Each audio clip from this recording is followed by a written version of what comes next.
Salut à tous, j'espère que vous allez bien. Aujourd'hui, on va revenir sur un jeu de course, et pas sur n'importe quelle machine, mais sur la fameuse Dreamcast avec le jeu Buggy It que voici, et on enchaîne tout de suite après le générique.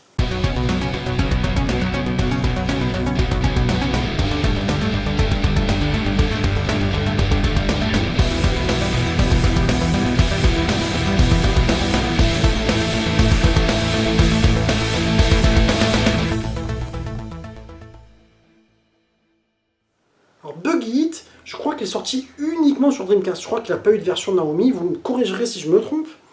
Il avait été développé par le studio CRI, c'est-à-dire CRI, c'est CSK Research Institute. Tu vois, le truc un petit peu pompeux.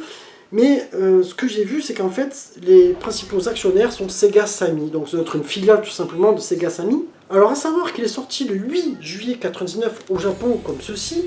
J'en profite pour vous montrer un petit peu la boîte. Alors en plus derrière, j'ai la petite étiquette, j'en avais déjà parlé dans une vidéo, du magasin où je travaillais à Marseille, Virtual Video. Tu vois que j'ai gardé, j'ai pas voulu l'enlever parce que je me suis dit que ça faisait partie un peu des souvenirs. Et donc on a eu droit à une version USA qui est sortie le 9 septembre 99 et chez nous il est arrivé le 2 novembre 99. Alors par contre pour la version japonaise, t'attends pas un CD de ouf, hein, c'est assez simpliste. Alors un jeu qui va être un petit peu un ovni, un jeu un peu barré, avec des buggy mais pas que, c'est-à-dire tu auras des véhicules qui ressemblaient un peu à des Hummer, des 4x4, etc. Tu auras des courses qui vont aussi te proposer des contenus chelous, c'est-à-dire que tu vas rouler à un moment donné sur de la pierre et puis tu vas passer sur des dunes de sable, comme ça, bon. Pourquoi pas après tout, en même temps c'est un peu marrant, c'est assez varié au niveau, tu vas voir la neige, tu vas voir pas mal de choses. Tu auras 3 modes GP, c'est-à-dire tu auras le mode normal, le mode hard et le mode expert. Alors attention, pour ceux qui n'ont jamais joué à ce jeu et si vous vous y mettez, si tu joues en mode normal, déjà, ne prends pas un buggy, parce que ça part dans tous les sens. D'ailleurs, vous le verrez dans ma vidéo, c'est immaniable. Et puis après, je me suis dit, il faut tester avec une sorte de Hummer, etc. Je sais plus ce que j'ai pris. Et là, le gameplay a complètement changé, était beaucoup plus facile. Enfin bon, ce que je vais te proposer, c'est de passer au test directement. Donc, graphiquement, c'est pas ouf. Hein. Franchement, c'est pas ouf pour de la Dreamcast. C'est... si tu veux, au niveau des textures, je trouve que c'est pas assez détaillé, c'est pas assez approfondi. Ça fait un peu vide, tu vois, c'est un peu fade. C'est-à-dire qu'à un moment donné, quand tu vas passer sur les dunes de sable, par exemple, tu vois, ça manque de marque, même sur la route, ça manque de trucs. Les voitures ne sont pas forcément très bien finies. Franchement, je t'avoue, elles sont pas très belles, elles sont pas trop réussies. Voilà, on a quand même vu beaucoup plus gros sur Dreamcast. Alors après, nous, si tu veux, à l'époque, quand on l'a reçu au magasin, on l'avait plutôt pas mal accueilli. On avait un peu kiffé parce que c'était un peu le début de la Dreamcast, tu vois.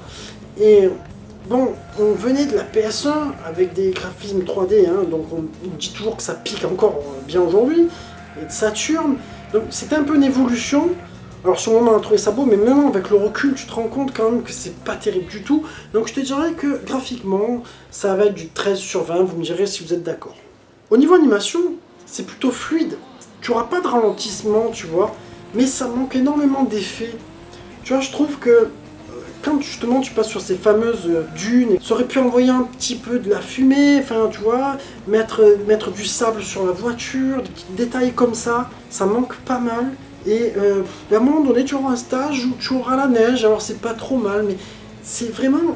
ça va avec les graphismes, c'est vraiment fade en fait, ça manque de dynamique à ce niveau-là. C'est pas catastrophique après, parce que le jeu il aurait pu en plus ramer, tu vois, mais bon là ça va. Donc je dirais qu'au niveau animation, voilà, on va mettre un 15 sur 20. Au niveau gameplay, comme je te disais tout à l'heure dans l'introduction, selon les véhicules, c'est injouable. Franchement, les buggy, tu te retrouves dans une sorte de jeu de simulation, et du coup ça devient vraiment difficile. Ta voiture va vite partir en tête à queue. Mais à côté de ça, si tu prends les autres voitures, comme je t'ai dit, tu vas plus te retrouver, te rapprocher d'un jeu arcade à la Ridge Racer, à la Sega Rally. Bon, t'es pas au même top, hein, t'es pas au même top de la maniabilité, mais ça passe, franchement ça passe. Alors, par contre, là, contrairement à la vidéo où j'avais dû parler sur le Guilty Gear X, pour le jeu de combat, tu vois, de Dreamcast, la manette pour moi, elle s'y prête vraiment très bien. La manette Dreamcast est une manette de jeu de course avec ses gâchettes, hein, franchement la vérité, et l'analogue qui est ici. Moi, je sais pas ce que vous en pensez, mais pour moi c'est le cas. Du coup, je te dirais que bon, en gameplay, on va être clément, on va rester sur du 15 sur 20. Au niveau des mix sonores, au niveau des bruitages, bon, franchement, les bruits de moteur, c'est dégueulasse, les bruits de pneus sont dégueulasses, les bruitages sont pourris. Franchement, moi, j'ai pas trouvé que c'était terrible. Les musiques sont pas trop mal, après, elles vont avec le jeu. Les musiques, à la limite, c'est pas très grave, tu vois. Mais bon, c'est un petit peu raté, donc moi, je vais être sur du 12 sur 20 pour le mix sonore.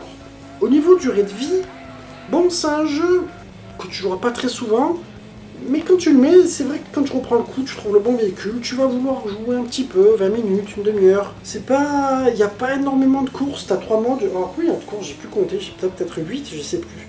6 ou 8, je sais plus. Ah, c'est un jeu que tu vas kiffer de temps en temps, c'est un petit jeu arcade, c'est un petit ovni, c'est pas le jeu de l'année, on va le dire, hein, clairement. Donc je dirais un 14 sur 20 pour la durée de vie. Et surtout, c'est un jeu, je pense que si tu le ponces un peu, tu le finiras, je pense, en 3 quarts d'heure, 1 heure. En verdict, ben on va tomber sur une note de 14 sur 20, c'est pas catastrophique. C'est pas non plus un panacée. Ce jeu-là, c'est pas une bouse, mais c'est pas un excellent jeu. C'est pas un jeu non plus qui mérite de l'acheter trop cher. Alors, je sais pas combien il tourne sur Dreamcast, remarque maintenant, mais moi, ça, c'est des jeux que j'avais pas acheté cher déjà à l'époque d'occasion, hein, je te rassure. Bon, du coup, voilà, c'est bien qu'il y ait eu ce type-là, mais je trouve ça dommage qu'ils n'aient pas tenté d'en faire un deuxième plus approfondi, avec des plus beaux graphismes, parce que la Dreamcast en avait vraiment dans le ventre.